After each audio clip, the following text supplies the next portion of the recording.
বন্ধুরা, আজকে আমি একটু পটলের মানে পোস্ত বলবো না, এটা তিল বাটা দিয়ে করছি। আমি তিল বাটা দিয়ে খেতে খুব ভালো লাগে। আমি জানতাম না তিল বাটা দিয়ে যে পোস্ত ঝিঙে যা হোক করা যায়।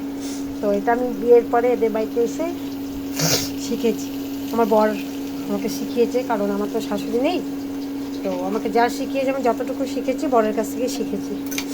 তো এটা খেতে খুব ভালো হয়, খুবই ভালো হয়। আর আমি পটলটাকে আগে ভেজে নিয়েছি, তো দেখাতে পারলাম না তোমাদের।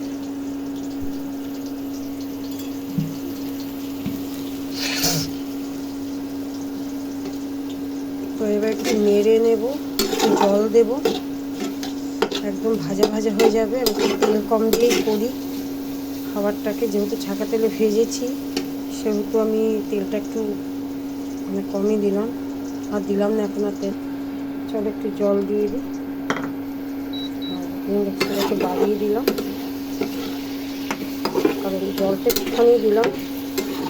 নুন আর চিনিটা একটু গলবে, পোস্তটা তেলটাও একটুখানি একটু জাস্ট ইয়ে হবে, তো বাড়িয়ে দিলাম। এটাকে আর সেদ্ধ করবো না।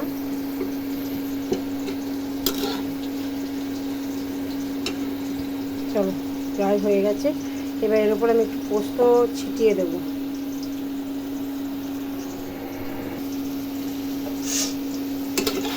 তেল দিয়ে করি আর যাই দিয়ে করি, পোস্ত যদি না ছেটাই বা না দিই তাহলে ঠিক ভালো লাগবে না।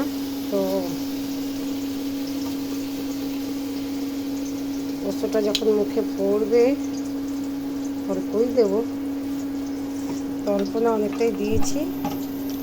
তখন খেতে কিন্তু একটা আলাদাই মানে কী বলবো মজা লাগে, ভালো লাগে, যেটা যার মনে হয়।